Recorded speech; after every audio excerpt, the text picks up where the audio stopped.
Tonight, we are joined by Yogesh Vats, who is a product leader, executive, and agility coach, and corporate trainer with over 2 decades of experience working with product and delivery professionals across different industries. We're drawing on some of Yogesh's experience to explore what it really means to practice product leadership when you are accountable, but you might not have the authority. So, Yogesh, welcome to Career Soul, and thank you so much for joining us. Thanks, Mina. Thanks a lot for inviting me for this wonderful conversation. I'm looking forward to this. You've worked across product leadership, agile coaching, and executive mentoring. And I want to ask, when you look back, what are those behaviors that you think would help a product leader build the real and influence when they don't have enough authority? When it comes to influence, I would say influence doesn't require any title. But when you talk about influence, from my experience, influence comes from your behavior. And majorly, I would categorize it under four different behaviors. Very first is you need to speak the business language. As a product leader, you should not be more focused on backlog language or what next, but you should be talking about the business language because most of your stakeholders are executives and leadership team. They care more about business terminology, revenue, risk, cost, customer impact. They are not much interested into backlog, what is there, but they want what outcome it will bring. So that is one. And as a product leader, you would be engaged with a lot of stakeholders where you need to make a lot of decisions. You need to convince people and help them to negotiate, trade off multiple things to come up to a solution. So you need to pre-align before those meetings as well. Because if you go to any conversation, you will experience decisions are already made before the meeting. Okay, yeah. So, as a smart product leader, you need to socialize your ideas, socialize your new initiatives well ahead of time with everyone who is involved in making those decisions. So that convince people early. When you have convinced stakeholders, they get aligned with the decisions or so you may get in a consensus quickly. Instead of answering very obvious questions, you would be talking about what impact it will bring, how it would be created, what all it take to reach there, instead of getting into what is this, why this. So do you And mean that like way it's officially talked about, like those ideas, or even if those decisions are officially made, do you mean that through informal chatting or some kind of, I don't know, unclear way, kind of talk about what would be best with those yes, people I that am are going to make the decision? right. So what happened? There was a time one PM was struggling. They get into meetings. However, all meetings are futile. They don't get those decisions which are expected out of those discussions. So I started helping that product manager and asked a simple question. When did you start your conversation? Okay. Oh, I just inform them through the email invite. And when we get into the meeting, I put a context in front of them and then we start discussing. I answer all their queries and I smiled. With that simple smile, fortunately, he understood. Oh, yes, we are spending critical and important time in discussing the things which should be discussed well ahead of time. So, before getting in a common meeting, I recommended you should be meeting your stakeholders maybe 101 earlier, help them to understand the context. Once they understand the context, they would have some questions which are quite obvious, and you can answer them there and then. And when you get together in a group meeting, you would be discussing the impact, you would be discussing the cost instead of discussing those obvious things. And that So, turns the needle in the yes. right direction. Okay, that's a good point. So, when you said that you should speak the language of the business, some say that the language of business is the money. Is that so? Or what else? Absolutely. Because everything ultimately turned down to money. Because if you talk about impact, what does that mean? Mm-hmm. Impact can be your user experience, can be your user retention, can be getting new users. Ultimately, it is adding some way to the revenue, but in different dimensions. So ultimately, it comes down to the revenue because getting more customers, getting satisfied customers is the need for getting more revenue. So that's why I coach people not to focus on revenue or just delivery or releases. Focus on what value you are bringing with that release, how you are impacting your customers, how your expectations are moving in aligned with the customer, because it should not be your expectation, it should meet the expectation of customer. Mm-hmm. It's very good that you tell us the little story about how, asking that person, how did you talk to, and they said that, well, through email. Are there any other like bad examples that you remember throughout the years that you would say that this is definitely bad practice as a product leader? Basically in relationship with the stakeholders, like creating that influence and also being credible and trusted by them. Very first bad practice which most of the people follow, they get into even one-on-one calls and they don't turn on their cameras, Mm, yeah. right? So especially in this distributed work environment, you need your trust will start with your face. You need to show your face, then people will recognize you. When you put a face to your name, it start building your trust. That is one Mhm. major mistake most of the people. It's not only about product leadership, it's about everyone in the industry these days. Yeah. And the second one, they try to invite everybody in the meeting. Really? Yeah, Well, we can't always do that. absolutely. But they try to get everyone in the room whom they feel may have a slight stake in the discussion. But we need to be clear about that who should be in the meeting and who should not be in the meeting. Even Mm-hmm. if I help people to understand, let's say somebody has invited you to a meeting.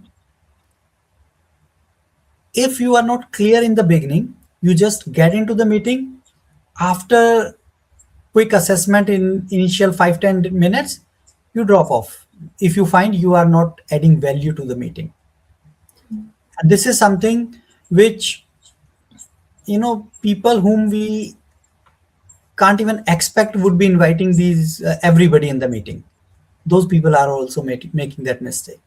I do realize that there's value in that, but how do we also avoid, having too many meetings? As a product leader, you need to get into all meetings, a lot Mm-hmm. of meetings. You need to meet stakeholders, customers, teams, your team, product team, technical team. Everybody has to be there, but you need to find out how you can minimize those meetings.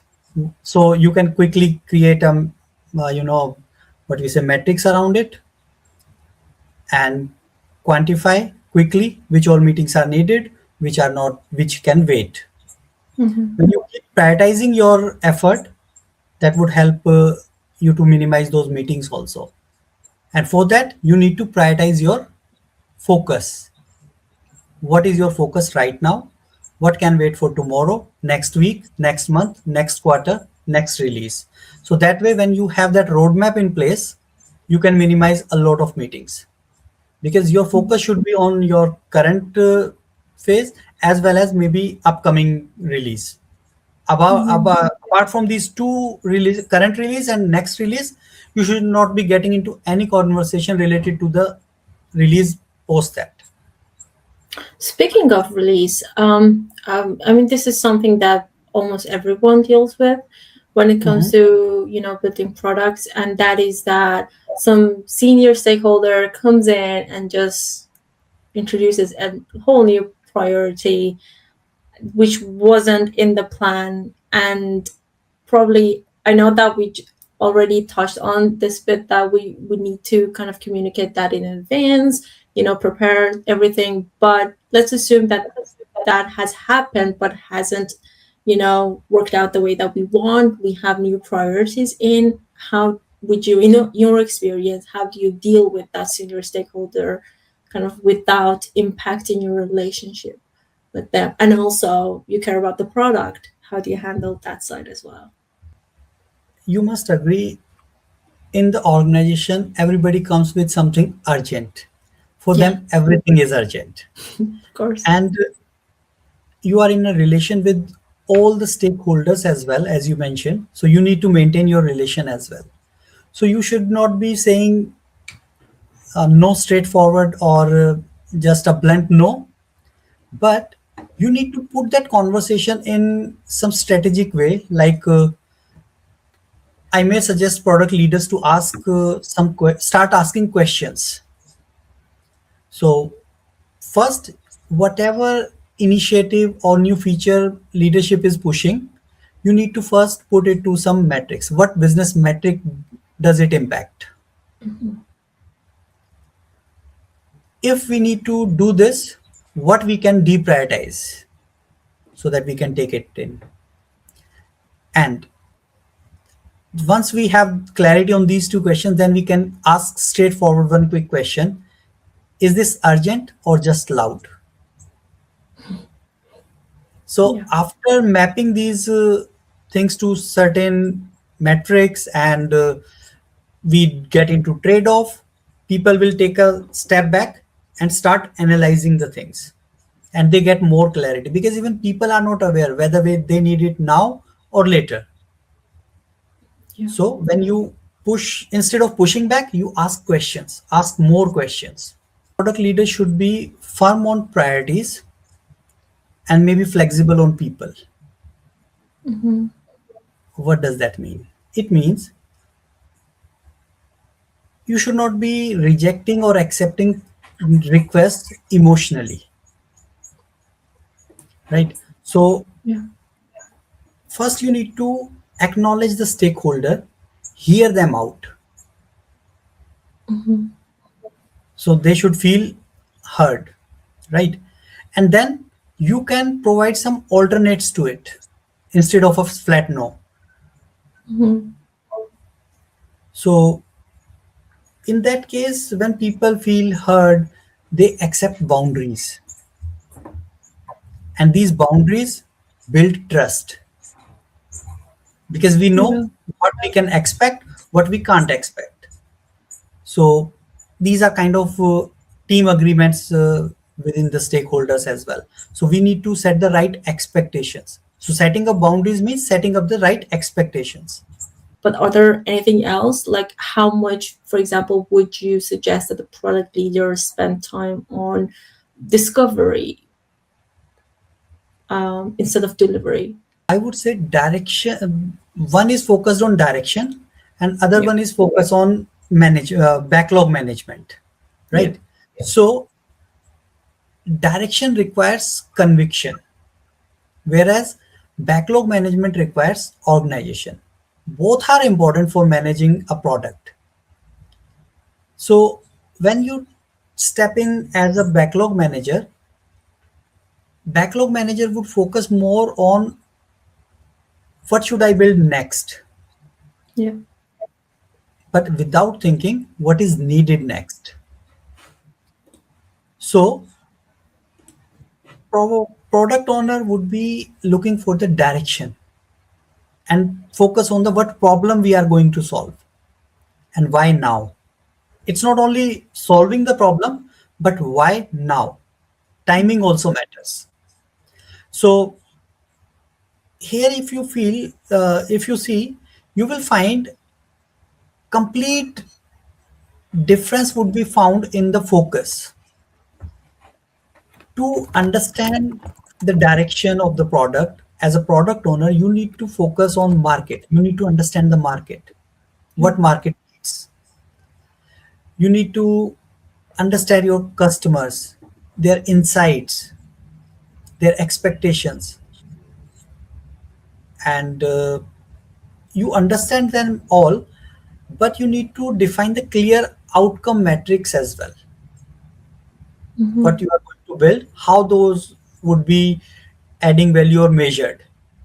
And then most important thing is ability to say no. Everything is not required now. At Mm-hmm. least not required now. I So totally agree with that. Yeah. for this, I can share one simple example from my experience.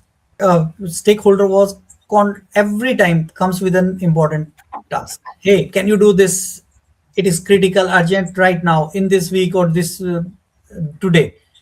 Then product owners were frustrated with that request, and I gave them a simple mantra: just ask a question. Mm-hmm. Can we wait for a week? Can we wait for then can we take it in the next iteration?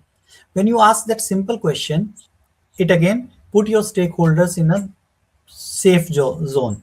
They stop and they think, and they realize, oh, then you get into the conversation of trade-off as well, what we can deprioritize or what we can take off. How we can actually avoid sacrificing the autonomy of people, but also giving them, you know, setting the scope, setting boundaries, giving them the autonomy, but also lead properly to avoid risks. Is there a balance there? Staying on direction, going as we planned, but also giving people enough space and autonomy to do their work, the way that they do it.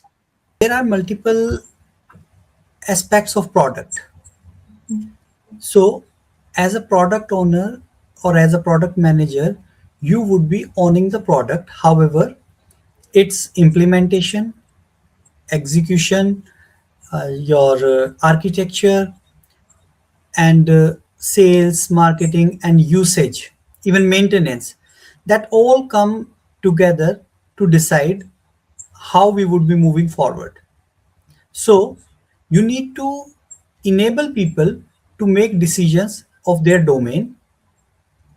If something related to architecture, then it should be coming from the architect, and architect should have the ownership of their decisions. Whatever decision needs to be made related to the architecture should be made by the architect. If it is about sales, sales person would be making that decision. If it's about marketing, marketing person would be making the decision. If it comes to implementation, team should make that decision. So that is creating more autonomy when because when people know this is my decision, I'm responsible and accountable for this, then they start taking ownership. And taking ownership is an act of leadership.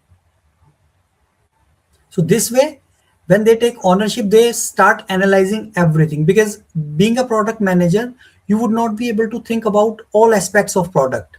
You may think about the challenges, how your customers would be, how it would be resolving your customers problem, but how that would be implemented, how that would be released, that all you cannot even think better than your experts.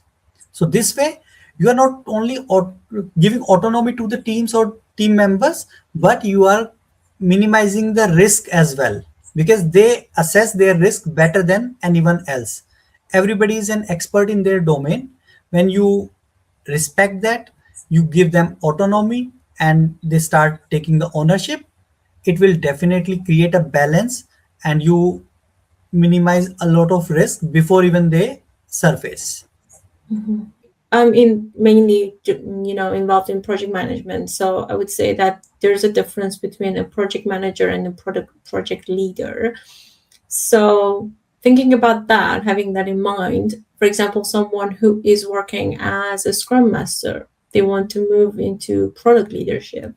What would you say that, what is that one or two things that would really make a difference for them to turn into that person? What competencies would make them a leader, not a manager?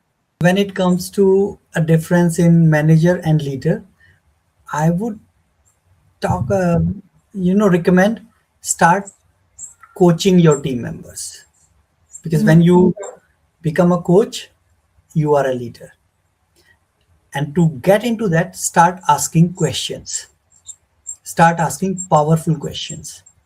And those questions would not only create more possibilities for the someone whom you are coaching, but it also takes you through a journey. So start asking questions and start coaching your team members. And another thing is start understanding different aspect of your product, your customers, your market, and your entire ecosystem within the organization. That is something which most of the people ignore, whether you are getting into product management role or even when you are getting into scrum master role or project manager role. We focus on product, we focus on customer, we focus on market, and we ignore our ecosystem which is involved in discovery, in defining the product, defining the backlog, implementing it, and delivering it to the customer. So entire ecosystem should be known to you. That is the first, I would say, requirement to get into any leadership role. Right, to have that overarching view of how things are evolving. So there is a term for that. Start practicing system thinking. Hmm. You need to consider the entire ecosystem which is involved in around your product. Yeah. Shadowing, attending the meetings, or getting into some activity, getting involved in some activities. Just participating in all those events would not help. Start asking questions. When you I mentioned, when you start asking question, it will make you aware about the possibilities, and it helps you to prepare for those meetings as well. So that is very first step. And maybe you attend meeting, you start reading, you and if you talk about the product management leadership, start understanding your product first. That would be the very first step, because you first understand your product and then start thinking as a product manager. And I love how you emphasize asking questions.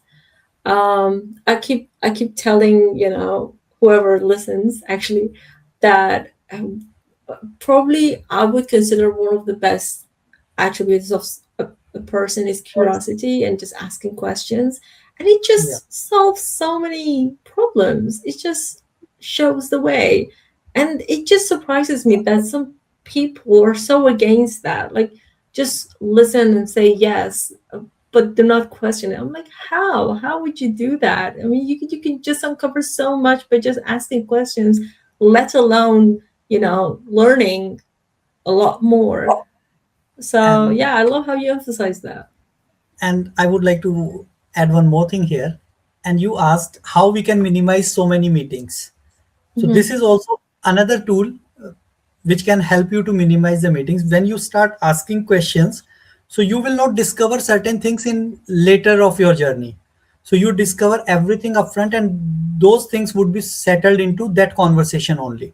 For someone in this area of work, for example, looking at the next 5 years, what would you say are some, like two, three, probably core competencies that they must have in this field of work? I will talk about the future skill, which is AI. So start learning AI, start exploring tools, and find out how you can leverage those tools in your own work. Maybe if it comes to market research, how you can leverage some tools in market research. So Perplexity is something which you can use for market research. Then if you need to write your PRDs and BRDs, Copilot is good one. So that way you need to come up with a new ways of working so that you can do things quickly and leverage AI for your benefit. You need to leverage AI to accelerate your thinking power, but don't replace critical thinking with AI. You can use AI for doing things faster, but you should not be completely relying on AI. Validate whatever AI says, validate that. Decision making should be with human. AI should not be making decisions for you. So, how would you validate as a product leader? What do you rely on? Your judgment, or probably another resource? What do you rely most on? Absolutely. Your experience and your judgment is the key. In this AI era, you cannot blindly trust, let's say, AI generated a strategy for you. You can't blindly follow that. You can ask AI to create your roadmap. You give them an epic or features, list of features. You ask them to create all those feature lists, user stories in uh, customer voice, but you cannot rely that because all stories generated by AI may not be even applicable to your context. You are an expert, you know your context better than anyone else. So leverage your context, leverage your experience, leverage your knowledge, and validate whatever output AI is giving. Once you validate, review, validate it, then use it as per your need. Not everything generated by AI is required for your product. So discard what is not needed, improve whatever requires some modification, and accept whatever is going well with your product. I would like to thank you again, Yogesh, for giving us some of your time. I know it's late there, so I really appreciate it and I really enjoyed and learned. Thanks very much. Thank you so much. Thanks, Meena. Thanks a lot, everyone.